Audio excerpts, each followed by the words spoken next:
شفا نے میری دوستی نرمین سے کروا دی تھی اور میں بڑا خوش تھا۔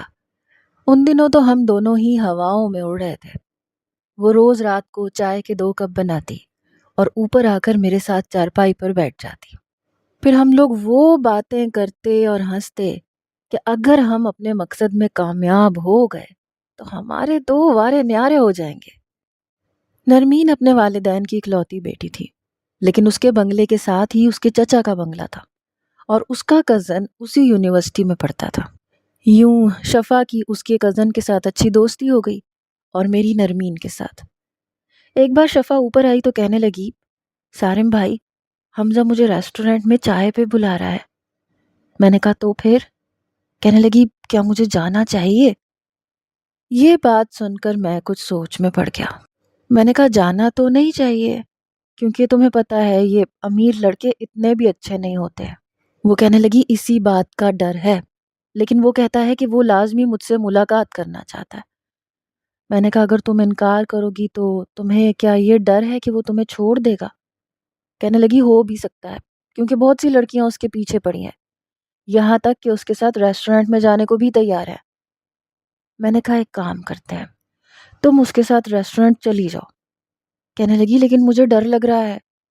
میں نے کہا میں وہاں پر ہی ہوں گا، جیسے ہی وہ تمہارے ساتھ ضرورت سے زیادہ فری ہونے لگے تو تم مجھے اپنے موبائل سے مس بیل دے دینا، میں ریسٹورنٹ کے اندر آ جاؤں گا۔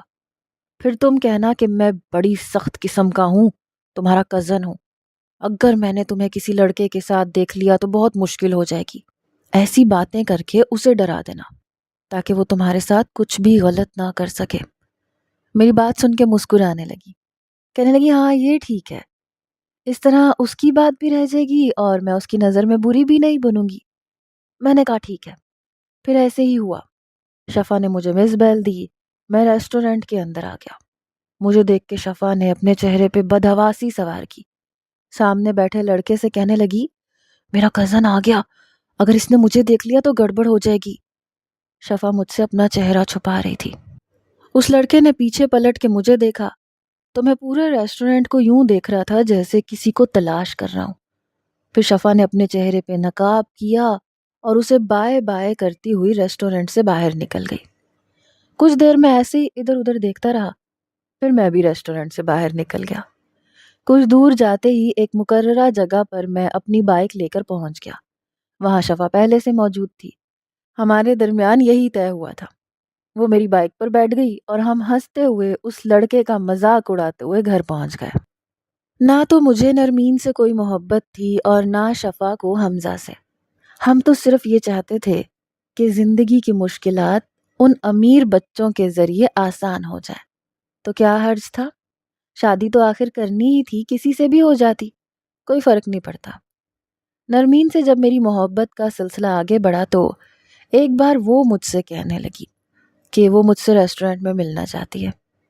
میں اسے ریسٹورنٹ لے گیا، لیکن دل بہت زور زور سے دھڑک رہا تھا کیونکہ تنخواہ ابھی ملی نہیں تھی اور اس امیر زادی کے کھانے کے لیے پیسے میری جیب میں کم ہونے کا ڈر تھا۔ لیکن بہرحال کھانا اس نے منگوایا ہی نہیں، بس تھوڑی سی ریفریشمنٹ منگوائی۔ کہنے لگی میں یہ جاننا چاہتی ہوں کہ تم کرتے کیا ہو، تمہاری انکم کتنی ہے؟ اسی سوال سے میں بچنے کی کوشش کر رہا تھا، لیکن وہی سوال نرمین کی زبان پہ تھا۔ میں نے کہا دیکھو میں اچھی جاب کی تلاش میں ہوں، لیکن فی الحال میری تنخواہ 30 سے 35 ہزار ہے۔ میری بات سن کر فرینچ فرائز اس کے ہاتھ میں ہی رکی۔ کہنے لگی تم نے یہ بات پہلے کیوں نہیں بتائی؟ میرا دل بڑی زور زور سے دھڑک رہا تھا کہ کہیں کوئی گڑبڑ نہ کر دے۔ میں نے کہا تم نے پوچھا ہی نہیں، لیکن میں تم سے محبت بہت کرتا ہوں۔ کہنے لگی ایسا کرو تم یہ نوکری چھوڑ دو۔ یہ سن کر پیپسی سیدھی میرے حلق میں جا کے لگی، میں کھانسنے لگا۔ میں نے کہا کیوں چھوڑ دوں؟ کہنے لگی کل سے تم میرے ڈیڈ کے آفس میں آ جانا، میں تمہاری جاب لگوا دوں گی۔ یہ سن کر میں جتنا حیران ہوتا اتنا کم تھا، میری تو پہلی لاٹری کھل گئی تھی۔ کہنے لگی وہ میرے کہنے پر تمہیں جاب پر رکھ لیں گے۔ میں نے کہا نرمین تم سچ کہہ رہی ہو؟ کہنے لگی تو اور کیا، دیکھو میں تم سے محبت کرتی ہوں، اور مجھے بالکل اچھا نہیں لگتا کہ جس سے میں محبت کرتی ہوں وہ کوئی معمولی نوکری کرے۔ میں نے کہا میں بھی نہیں چاہتا، میں تو بہت کوشش کر رہا تھا کہ میری کسی اچھی جگہ پہ جاب لگ جائے۔ کہنے لگی لیکن اب تمہیں فکر مند ہونے کی ضرورت ہی نہیں ہے۔ بہرحال دوسرے دن میں ڈرتے ڈرتے اس کے باپ کے آفس چلا گیا۔ اس کا باپ مجھ سے بہت اچھے طریقے سے ملا، میرا انٹرویو لیا اور پھر مجھے جاب پہ رکھ لیا۔ میں بے حد خوش تھا، یقین مانے بھنگڑے ڈالنے کو جی چاہ رہا تھا۔ جب میں نے یہ خبر شفا کو سنائی تو وہ بھی بہت خوش تھی، کہنے لگی یہ تو بہت اچھا ہو گیا۔ میں نے کہا یہ سب کچھ تمہاری بدولت ہوا ہے، تم میرے لیے بہت لکی ہو۔ میں نے اسے اسی دن ہوٹل لے جا کے کھانا کھلایا، وہ بھی بڑی خوش تھی۔ کہنے لگی حمزہ بھی میرے معاملے میں بہت سیریس ہے، کہتا ہے میرا رشتہ مانگنے کے لیے گاؤں تک چلا جائے گا۔ میں نے کہا یہ تو بہت اچھی بات ہے۔ بہرحال ہم دونوں کی زندگی میں اب چین آنے لگا تھا، لیکن اچانک سے ایک رات اماں کے سینے میں درد اٹھا، ایسا اٹھا کہ مجھے انہیں ہاسپٹل لے جانا پڑا۔ اماں نے تو ہاسپٹل جاتے ہی واویلا مچا دیا، کہنے لگی مجھے دل کا دورہ پڑ گیا، مجھے پتا ہے میں بچ نہیں پاؤں گی۔ میں نے کہا اماں آپ ایسا کیوں سوچ رہی ہیں، ایسا کچھ نہیں ہے۔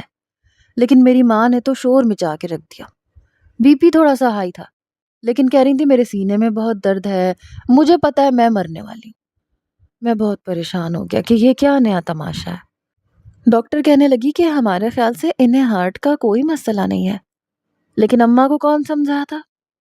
گھر آ کر بھی اماں نے بستر سنبھال لیا، ہر وقت کہتی رہتی کہ میرے سینے میں درد ہے، اب بچ نہیں پاؤں گی، مجھے پتا ہے میں نے مر جانا ہے۔ شفا بھی پریشان تھی۔ میری والدہ کہنے لگی شفا تم اپنی ماں کو بلا لو، میں آخری بار اپنی بہن کا چہرہ دیکھنا چاہتی ہوں۔ خالہ تو جیسے اس خبر کو سننے کے انتظار میں بیٹھی تھی، فواد کے ساتھ فوراً سے کراچی آ گئی، ساتھ میں خالو بھی آ گئے۔ میری والدہ نے اپنی بہن کے گلے لگ کے جو رونا شروع کیا، 1 گھنٹے تک تو دونوں بہنیں روتی رہیں اور میں اور شفا ان کی شکل دیکھتے رہے۔ خیر دونوں بہنیں ملی بھی 5 سال بعد تھی، شاید اس لیے میری والدہ کہنے لگی رقیہ مجھے اپنی زندگی کا بھروسہ نہیں، مجھے لگتا ہے میں مر جاؤں گی، اس لیے اپنے جیتے جی میں شفا کو اپنی بہو بنانا چاہتی ہوں، بس تم جلدی سے شفا کا رشتہ میرے سارم کے لیے قبول کر لو۔ یہ سننا تھا میں نے آنکھیں پھاڑے پہلے اپنی ماں کو دیکھا، پھر شفا کو دیکھا، وہ بھی اتنی ہی حیران تھی جتنا کہ میں نے کہا اماں آپ کو کیا ہو گیا ہے؟ کچھ نہیں ہوگا آپ کو۔ شفا بھی کہنے لگی خالہ کیوں پریشان ہو رہی ہیں؟ وہ کہنے لگی نہیں نہیں، مجھے خواب میں اماں نظر آئی تھی، کہہ رہی تھی سمینہ چل میرے ساتھ چل۔ اماں ہاتھ پکڑ کے مجھے لے کر گئی تھی، مجھے پتا ہے اب میں بچنے والی نہیں ہوں۔ یہ کہتے ہوئے وہ آنسو بہائے جا رہی تھی۔ میری خالہ کہنے لگی ایسی باتیں نہ کرو آپا، ارے شفا تو تمہاری ہی ہے، مجھے کوئی اعتراض نہیں ہے، بھلے سے کل کو ان کا نکاح پڑھا دو، اسے اپنے پاس رکھ لو، لیکن ایسی باتیں نہ کرو۔ دونوں بہنوں کا ڈراپ سین شروع ہو چکا تھا، جذباتی باتیں، رونا دھونا۔ میں منع کرتا رہ گیا، لیکن ابا نے میرے سر پہ ایک تھپڑ لگایا، کہنے لگے اپنی ماں کی حالت نظر نہیں آ رہی تمہیں؟ اس کی آخری خواہش بھی پوری نہیں کرو گے؟ میں نے کہا کچھ نہیں ہوگا اماں کو، میں ڈاکٹر سے پوچھ کے آیا ہوں، ان کی ای سی جی بالکل ٹھیک آئی ہے، صرف ذرا سا بلڈ پریشر ہائی تھا اور کچھ نہیں تھا۔ لیکن ابا کہاں سننے والے تھے، کہنے لگے اس نے اپنی ماں کو خواب میں دیکھا ہے، اب نہیں بچے گی یہ، دیکھ لینا، چند دن کی مہمان ہے۔ بہرحال آنن فانن میرا ایمرجنسی اصولوں کے تحت شفا سے نکاح ہو گیا، اور نہ صرف نکاح بلکہ رخصتی بھی ہو گئی۔ جب میں کمرے میں آیا تو وہ روئے جا رہی تھی اور میرا جی چاہ رہا تھا کہ دیوار پہ اپنا سر دے ماروں۔ بھلا یہ بھی کوئی بات تھی، یہ کون سی لاجک تھی کہ خواب میں نانی نے آ کے اماں کا ہاتھ پکڑ لیا تو اماں کو لگا بس اب وہ مر جائیں گی۔ عجیب باتیں۔ پھر تو میں خود ہی ذہنی طور پہ بہت پریشان تھا، کیونکہ نرمین بھی اب مجھے رشتہ بھیجنے کا کہہ چکی تھی، یہ تک کہہ چکی تھی کہ میرے ڈیڈ نے تمہارے کام سے خوش ہو کے میری یہ بات بھی مان لی ہے۔ بہت جلد وہ ہمیں ایک اچھا سا اپارٹمنٹ لے دیں گے، پھر ہم وہاں رہیں گے۔ سب کچھ سیٹ ہونے والا تھا کہ اماں نے بھنڈ مار کے رکھ دیا اس پہ شفا کا رونا دھونا۔ میں نے کہا دیکھو یہ اپنا رونا دھونا بند کرو۔ کہنے لگی آپ نے اچھا نہیں کیا۔ میں نے کہا میں نے کیا کیا ہے؟ کہنے لگی کیوں نکاح کیا، کچھ بھی بہانہ بنا دیتے۔ میں نے کہا میری ماں تو جیسے سننے کو تیار تھی، تمہارے سامنے ہوا ہے نا جو بھی ہوا ہے۔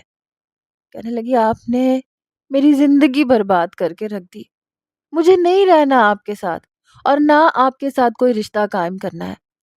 میں نے کہا او ہیلو، مجھے بھی کوئی شوق نہیں ہے تمہارے ساتھ رہنے کا اور نہ کسی قسم کا رشتہ قائم کرنے کا۔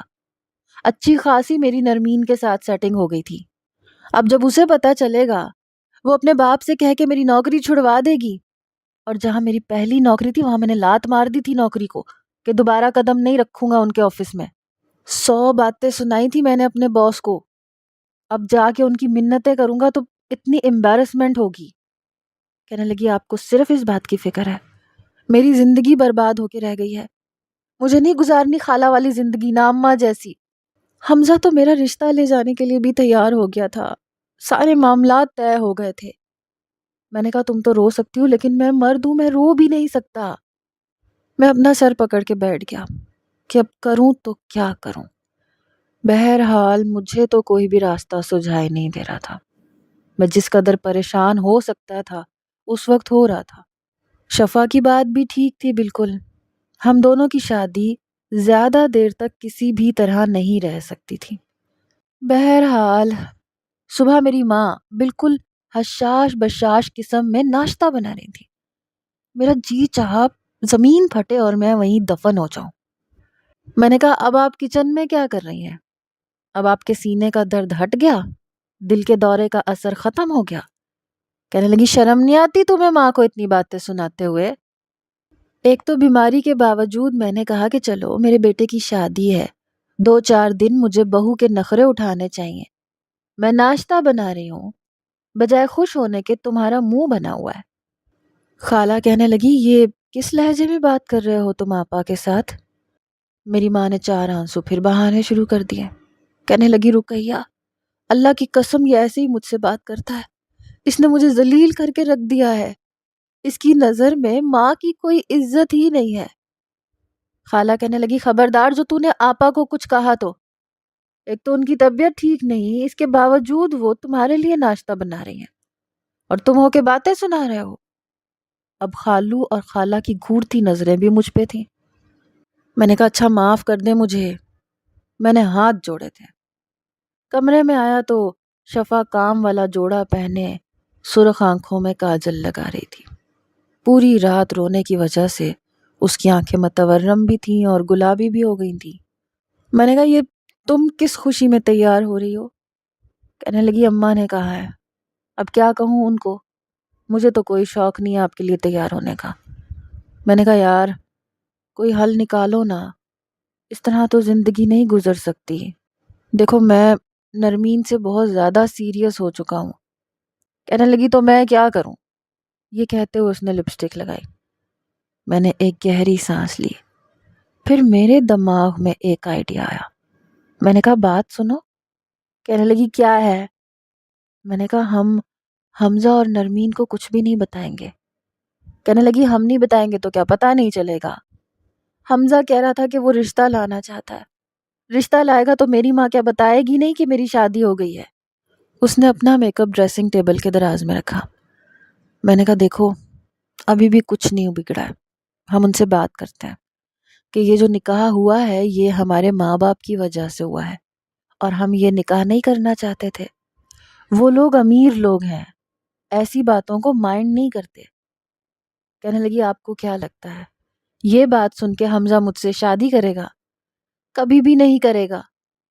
میں نے کہا میں اسے سمجھاؤں گا، دیکھو میں نرمین کو بلاتا ہوں ریسٹورنٹ میں، تم حمزہ کو بلا لو، ہم دونوں جائیں گے اور ان سے بات کریں گے، ہو سکتا ہے معاملہ بن جائے، بات ہو جائے، دیکھو کچھ کرنے سے ہی حل نکلے گا۔